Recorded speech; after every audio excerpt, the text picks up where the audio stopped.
تازه او د افغانانو لپاره لوی زیری. امیر خان متقي ډیر ژر به په افغانستان کې د ټاپي پروژې کار پیل شي.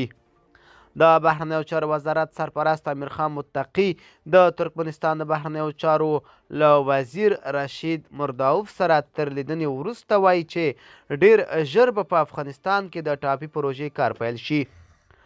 د دواړو هیوادونو بهرنیو چارو وزیرانو همداراز د تورغونډۍ بندر د ریل پټلۍ پر پراختیا، هرات ته د وارداتي برېښنا زیاتوالي او د دواړو هیوادونو ترمنځ د سوداګریزو راکړو ورکړو پر زیاتوالي هم غږېدلي دي.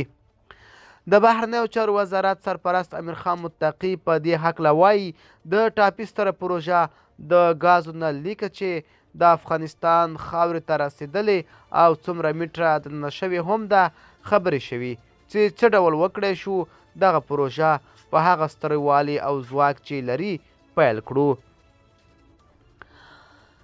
ورته مهال د کانونو پټرولیم وزارت سرپرست شهاب الدین دلاور دلته هرات کې په یوه ولسي ناسته کې ډاډ څرګندوي چې دغه وزارت هیواد کې د ټاپي پروژې د چارو د پیل په موخه بشپړ تیاری لري.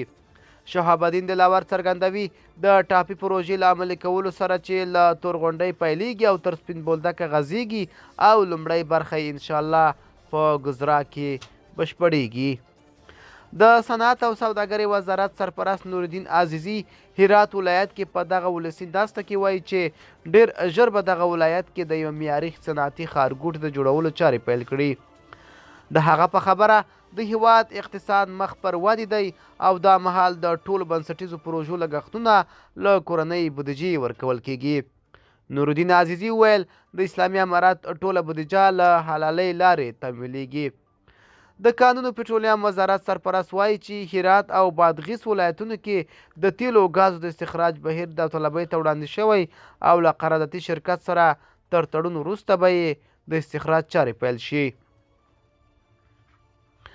د هغه په خبره ډیر ژر به د هرات سیمنټو کارخونه فعاله شي او د هرات غور ترمنځ د غځېدلي 350 کیلومتره سړک د پخولې چارې به هم پیل شي.